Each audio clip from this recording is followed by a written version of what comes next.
احمد ایک تعلیم یافتہ نوجوان تھا۔ موبائل فون اس کی زندگی کا سب سے اہم حصہ بن چکا تھا۔ آنکھ کھلتے ہی موبائل اور سوتے وقت بھی موبائل۔ نماز، قرآن اور ماں کی نصیحتیں آہستہ آہستہ اس کی زندگی سے نکلتی جا رہی تھیں۔ اس کی ماں پیار سے کہتی، بیٹا نماز کی پابندی کرو، اللہ سے اپنا رشتہ مضبوط رکھو۔ احمد مسکرا کر جواب دیتا، امی دعا کر لیا کریں، میں بہت مصروف رہتا ہوں۔ ایک دن احمد کو ایک بڑی کمپنی میں انٹرویو کے لیے بلایا گیا۔ وہ بہت خوش تھا۔ رات دیر تک موبائل پر ویڈیوز دیکھتا رہا، دوستوں سے چیٹنگ کرتا رہا۔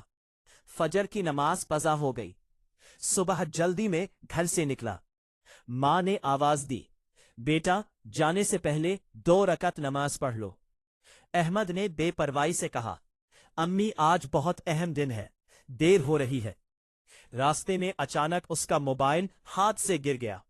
اسکرین ٹوٹ گئی، انٹرنیٹ بند ہو گیا، راستہ بھٹک گیا اور انٹرویو میں دیر ہو گئی۔ جب کمپنی پہنچا تو معلوم ہوا انٹرویو ختم ہو چکا تھا۔ دل ٹوٹ گیا۔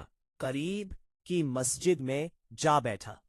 وہاں پہلی بار اسے احساس ہوا کہ اس نے اللہ سے کتنا فاصلہ بنا لیا ہے۔ وہ وہیں بیٹھ کر روتے ہوئے دعا کرنے لگا، یا اللہ میں تجھ سے دور ہو گیا، مجھے معاف فرما دے۔ گھر واپس آیا تو ماں نے کچھ کہے بغیر کہا، بیٹا میں نے تمہارے لیے دعا کی تھی، اللہ جو کرتا ہے بہتر کرتا ہے۔ چند دن بعد اسی کمپنی سے فون آیا۔ اسے دوبارہ موقع دیا گیا، اس بار پہلے سے بہتر عہدے کے لیے۔ اس بار احمد نے فجر کی نماز ادا کی، ماں سے دعا لی اور پورے یقین کے ساتھ روانہ ہوا۔ اللہ نے کامیابی عطا فرمائی، نوکری مل گئی